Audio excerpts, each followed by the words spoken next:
Continuamos hoy nuestro estudio en este libro de los Salmos y vamos a entrar hoy al Salmo 13. En estos días nos encontramos en una sección bastante lúgubre del libro de los Salmos. Y todos estos salmos están unidos entre sí, debemos decir de paso. Se nos presenta aquí una línea directa que tiene una unión muy estrecha y que comienza en el Salmo 9 y que continuará hasta el Salmo 15. Estos salmos tienen que ver con tiempos difíciles que se aproximan y las diferentes personas que figuran durante ese tiempo de dificultad. La gran tribulación y nuestro Cristo es identificado en esta sección, como ya hemos podido ver. El remanente judío que permanecerá fiel a Dios y también la gran compañía de gentiles que se volverán hacia el Señor durante este período. Y nuevamente debemos decir que será un tiempo de mucha prueba. David escribió este salmo de una de sus propias experiencias, pero tiene una interpretación contemporánea. También tiene una interpretación profética o cronológica. Se dirige hacia el mismo final de las edades y a aquella época en la cual estamos viviendo en la actualidad, después que la iglesia sea quitada. Tiene una aplicación hermosa para nosotros. En el Salmo 13, David está siendo perseguido y es obvio que es por el rey Saúl.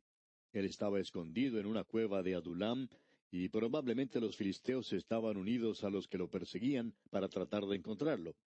Y este hombre, siendo perseguido día y noche, se encuentra en una situación bastante incómoda. Y en su cansancio de cuerpo y en su amargura de mente y corazón, David clama a Dios, diciendo, ¿Hasta cuándo, Jehová? ¿Me olvidarás para siempre? En otras palabras, él presenta un pensamiento muy pesimista aquí, y dice, ¿Hasta cuándo esconderás tu rostro de mí?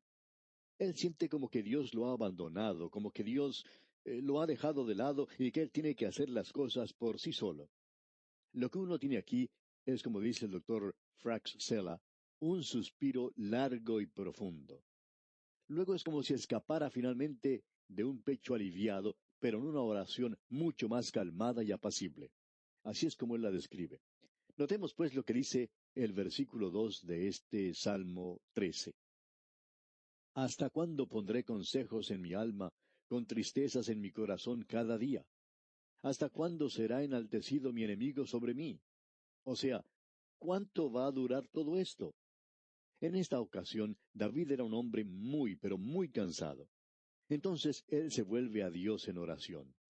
Ese es el recurso que él tiene y que nosotros también podemos usar.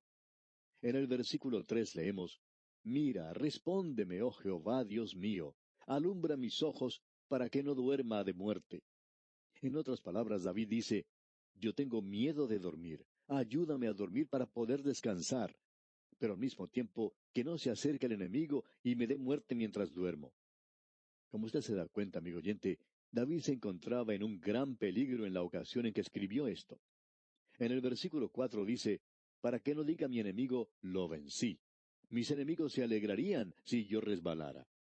Él dice que el enemigo se alegraría y por supuesto se alegraría contra Dios, también podemos agregar. Pero debemos notar que David se apoya nuevamente en una fe maravillosa y en una confianza en Dios. Habiendo dejado escapar ese tremendo suspiro de tristeza, luego continúa con una oración. Y entonces él finalmente descansa su fe en Dios. Escuchemos lo que dice aquí el versículo 5. Mas yo en tu misericordia he confiado. Mi corazón se alegrará en tu salvación. David no pensaba que él era lo suficientemente inteligente como para librarse de esto por sus propios medios. Él tomó las precauciones necesarias, por supuesto, pero él sabía que sólo Dios lo podría librar.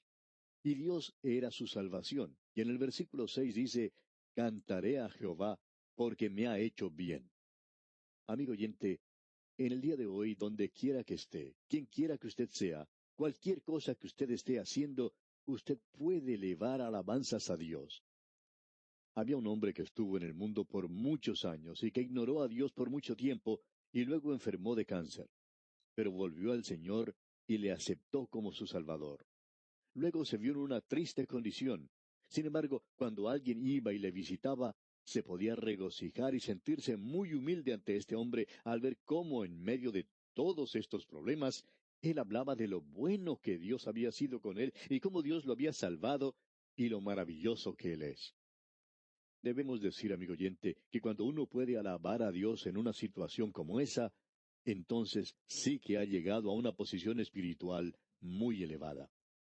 Llegamos ahora al Salmo 14 y estamos ante otro salmo maravilloso. Quisiéramos pasar mucho más tiempo en estos salmos, mucho más del que estamos dedicando, pero después de todo, este es un programa que solo dura 5 años y debemos seguir hacia adelante. Ahora, en el Salmo 14, uno encuentra que está unido a otros salmos, por ejemplo, de una manera especial al Salmo 12. En este salmo, usted recordará, vimos la corrupción de los últimos días. El hombre piadoso había cesado y parecía que el hombre sin Dios estaba en control. Y la corrupción, la maldad y el desorden eran muy abundantes. Y usted puede pensar que es un cuadro del presente. Podemos decir, amigo oyente, que aún no hemos visto nada en realidad. Esperamos que llegue la gran tribulación. De paso, debemos decir que esperamos que usted no llegue a ver eso, porque la iglesia de Dios, aquellos que pertenecen al cuerpo de los creyentes, ellos no la verán. Él dijo, guárdalos de la hora del juicio que se aproxima sobre todo el mundo, para poner a prueba a aquellos que moran sobre la tierra. No es para la iglesia, amigo oyente. Él dijo que ellos saldrán de este lugar antes que eso ocurra. Así es que aquí tenemos la corrupción y la maldad de los últimos días, del fin de las edades. Eso es lo que este salmo nos presenta. Usted puede notar algo aquí, y es que tiene un arreglo maravilloso, que se puede notar mucho mejor utilizando un bosquejo preparado por el obispo Horn, quien divide este salmo en 3 partes. Usted tiene la corrupción del mundo en los primeros 3 versículos. Luego tenemos la segunda división, la enemistad contra el pueblo de Dios, y esto se encuentra en los versículos 4 al 6. Y luego en el versículo 7 tenemos el deseo y la oración por la salvación. Ese es el cuadro que tenemos del Salmo 14. Usted puede darse cuenta que es un salmo bastante breve, pero muy importante. Ahora, en los primeros 3 versículos, como dijimos, tenemos la corrupción del mundo. Leamos la primera parte del versículo 1. Dice el necio en su corazón, no hay Dios. La palabra en hebreo para necio es la palabra Nabal. Esto quizá le trae a la memoria a un hombre que fue llamado Nabal. Él tenía como esposa una mujer hermosa que se llamaba Abigail. Este hombre cayó muerto y en realidad era una persona muy necia. Eso es lo que su nombre quería decir. Él era necio y actuaba como tal. Él quería luchar contra David, lo cual hubiera sido una gran equivocación. Y luego que Nabal murió, Abigail llegó a ser la esposa de David, y pensamos que ella fue la mejor esposa que él tuvo. Así es que tenemos a este hombre Nabal, necio, y esa es la palabra utilizada aquí. Ahora, esta palabra se puede traducir a varias palabras en nuestro idioma, tales como simple, necio, tonto, disparatado, loco o maniático. Se cuenta de una persona que ha tenido mucho éxito al tratar con personas ateas. Es una persona muy inteligente. En cierta ocasión se encontró esta persona con un grupo de ateos y decía que por lo general estas personas hablan mucho. Uno de ellos estaba diciendo, yo no creo que haya Dios. Yo sencillamente no creo que haya un Dios, y cuando el hombre muere, tampoco tiene un alma, es lo mismo que cuando muere un animal. Y él continuaba hablando y hablando como un lunático. Esta persona pues esperó hasta que el grupo comenzó a separarse, y entonces se dirigió a este hombre que así hablaba y le dijo, así que entiendo que usted es un ateo. Y este hombre volvió a hablar nuevamente por un largo tiempo. No, él no creía que existiera un Dios. Y este hombre que se le había acercado le dijo, quiero hacerle una pregunta. La Biblia dice que el necio dice en su corazón, no hay Dios. Y esa palabra necio quiere decir loco o demente. Ahora, usted o no es sincero cuando dijo eso y estaba hablando solo para el beneficio de los demás, o simplemente usted es un necio, un loco. Me gustaría saber cuál de ellos es usted. Y contaba este señor que el ateo dio media vuelta y se apartó del lugar, porque solo un maniático en este universo, en la actualidad, con todo lo que el hombre sabe en el presente de este mundo, puede decir que no hay un Dios. Es detrás de este universo que hallamos ahora que está marchando con mucha mejor regularidad que el mejor reloj que se pueda inventar. Y amigo oyente, no hay ningún reloj en la actualidad que no haya sido hecho por alguien, y este universo está programado mucho mejor que cualquier reloj. y debemos decir que el mismo universo dice que hay alguien que puede hacerlo. Dice el necio en su corazón, no hay Dios. Y aquí comienza a aparecer en la escena el necio. Ya hemos tenido, digamos de paso, una referencia a esto allá en el Salmo 10, donde dice, no hay Dios en ninguno de sus pensamientos. ¿Recuerda usted? Dijimos que una mejor traducción de eso era, en sus pensamientos dice, no hay Dios. Podemos decir entonces que el clímax de la imbecilidad es alguien que dice que no hay Dios. Y él demuestra lo más profundo de la depravación. Permítanos decir lo siguiente, y deseamos decirlo con cuidado, porque sabemos que hay muchos doctores en filosofía que nos escuchan, algunos que están enseñando en las universidades en el presente, pero a lo más bajo que una persona puede llegar en la depravación humana es la de ser un ateo. Eso es lo que la palabra de Dios dice, no lo decimos nosotros. Usted está loco, usted es un demente si niega que hay Dios. Usted no tiene sentido, quizá tiene mucha inteligencia, pero eso no indica nada. El autor de estos estudios bíblicos, el doctor J. Vernon McGee, refería que él acostumbraba a enseñar con un hombre que era un doctor en filosofía, y que este hombre no tenía sentido suficiente como para saber cuándo debía salir de la lluvia. Debemos ser honrados y decir que eso es muy cierto. Jugando al golf en cierta ocasión, comenzó a llover, y este doctor miró al doctor McGee y le dijo, «Bueno, ¿qué hacemos ahora?» Bueno, cualquier persona que piensa cuando comienza a llover es salir de la lluvia, refugiarse en algún lugar, y eso fue lo que el doctor Magui le sugirió, sabiendo eso. Pero este hombre no parecía saberlo. Él preguntaba lo que tenía que hacer. Debemos decirle, amigo oyente, que este hombre estaba realmente pidiendo información. ¿Qué hacemos ahora? Dijo. Bien, notemos ahora lo que nos dice el primer versículo de este Salmo 14 en su segunda parte. Se han corrompido, hacen obras abominables. No hay quien haga el bien. Y creemos que usted puede encontrar que cada ateo es también un gran pecador. Usted se puede dar cuenta que esa persona también se ha entregado a la peor de las inmoralidades. Es algo característico de ellos. Alguien estaba diciendo en cierta ocasión, una persona que tenía acceso a las universidades, que es sorprendente ver el número de doctores en filosofía que dicen ser ateos y que están viviendo en una inmoralidad tremenda.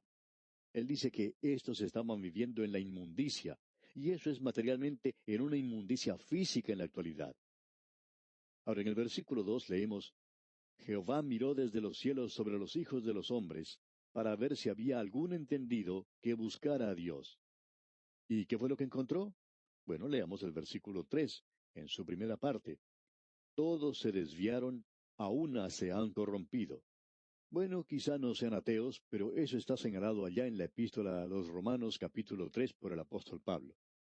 Y ahora en el versículo 3, en su totalidad, leemos en este Salmo 14, todos se desviaron, a una se han corrompido. No hay quien haga lo bueno, no hay ni siquiera uno. Este es un cuadro suyo y mío, amigo oyente. Yo no soy un ateo y no creo que usted lo sea tampoco. Pero ambos somos pecadores. Nosotros no hacemos nada bueno. Esa es la condición de todos los hombres. Así es que, en primer lugar, tenemos aquí la corrupción del mundo, y esto es a lo más bajo que nosotros podemos llegar. Y arribamos ahora al versículo 4. Y aquí usted puede apreciar en esta sección algo que pensamos es muy importante que notemos, y es la enemistad contra el pueblo de Dios. No solo contra Dios, sino contra todo el pueblo de Dios. Leamos los versículos 4 al 6 de este Salmo 14. ¿No tienen discernimiento todos los que hacen iniquidad, que devoran a mi pueblo como si comiesen pan, y a Jehová no invocan? Ellos temblaron de espanto, porque Dios está con la generación de los justos. Del consejo del pobre se han burlado, pero Jehová es su esperanza. Este fingimiento que vemos de parte de los políticos que son ricos, ya que ellos no saben nada acerca de lo que el hombre tiene que padecer, y ellos pretenden ser liberales. Lo que ellos son en realidad es como ese hombre rico que se menciona en la Biblia, que dejaba que las migajas cayeran de su mesa para que el pobre Lázaro tuviera algo que comer. No es muy común encontrar hombres ricos en la actualidad que den de sus riquezas para ayudar a los pobres. Ellos están tomando de lo poco que usted y yo hemos acumulado. Nos cobran impuestos hasta la muerte, pero de alguna manera ellos escapan de pagarlos. Podemos decir que Dios sí que sabe algo acerca de la naturaleza humana, ¿no le parece? Este es un cuadro de ellos. Ahora, en el versículo 7 tenemos una nota de triunfo. Oh, que de Sión saliera la salvación de Israel. Cuando Jehová hiciere volver a los cautivos de su pueblo, se gozará Jacob y se alegrará Israel. Esto mira hacia el futuro, en anticipación a ese glorioso día, cuando de Sión vendrá entonces ese anhelo y esa oración por la salvación de Dios, porque dice, cuando Jehová hiciere volver a los cautivos de su pueblo, se gozará Jacob y se alegrará Israel. Eso no es algo difícil de entender, ¿verdad, amigo oyente? Cualquier persona que dice que no cree que Dios tenga un propósito futuro para Israel, está diciendo al mismo tiempo que no sabe nada acerca de lo que dicen los salmos. Porque usted puede tratar de evitar lo que se dice claramente en otros lugares de la Escritura. Pero ¿cómo puede negarlo cuando llega a un pasaje como este, que es el grito gozoso del corazón del salmista que observa lo que ocurrirá en el futuro? Llegamos ahora al Salmo 15. Y este es otro salmo bastante breve, y con este se marca la conclusión de esta sección en esta parte del interesante libro de Salmos que comenzó allá con el Salmo 9. Y si usted puede observar a todos ellos, se puede ver que tuvo lugar un tremendo desarrollo. Y el Salmo 15 nos da la descripción de aquellos que van a estar en la presencia de Jehová. Note cómo comienza este salmo. Leamos el primer versículo. Jehová, ¿quién habitará en tu tabernáculo? ¿Quién morará en tu monte santo? Hay solo un monte santo, y ese es Sión, según se nos dice, y está localizado en la tierra de Israel.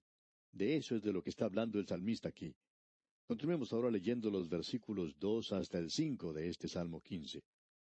El que anda en integridad y hace justicia y habla verdad en su corazón, el que no calumnia con su lengua, ni hace mal a su prójimo, ni admite reproche alguno contra su vecino. Aquel a cuyos ojos el vil es menospreciado, pero honra a los que temen a Jehová. El que aun jurando en daño suyo, no por eso cambia. Quien su dinero no dio a usura, ni contra el inocente admitió cohecho. El que hace estas cosas, no resbalará jamás.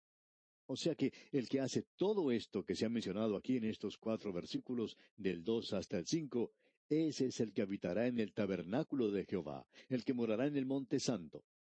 En realidad lo que David está diciendo aquí es exactamente lo que dice el apóstol Santiago, allá en su epístola capítulo 2 versículo 18. Santiago dice, muéstrame tu fe sin tus obras, y yo te mostraré mi fe por mis obras. Son las obras de la fe, no las obras de la ley. Allá en la epístola de Santiago tenemos las obras de la ley, pero ambas producen una justicia, pudiéramos decir. ¿Y quién permanecerá firme delante de Dios? Aquel que ha tenido fe en Dios, que ha producido una vida aquí en la tierra. La fe sola salva, como dijo Juan Calvino, pero la fe que salva no está sola, producirá vida. Amigo oyente, ¿cree usted realmente que el Señor Jesucristo viene y que viene pronto? Se escucha tanto hablar de eso en estos días y sin embargo no vemos mucho cambio en la vida de las personas. Amigo oyente, si usted cree realmente, usted va a tener una vida aquí en la tierra que va a contar para la gloria de Dios. Esa es la verdadera prueba de si usted lo ama a Él y si está esperando que Jesucristo venga. Como usted puede ver, este es un salmo tremendo. Y con este salmo concluye también esta serie comprendida entre los salmos 9 hasta el 15. Dios mediante, en nuestro próximo programa comenzaremos a estudiar el Salmo 16.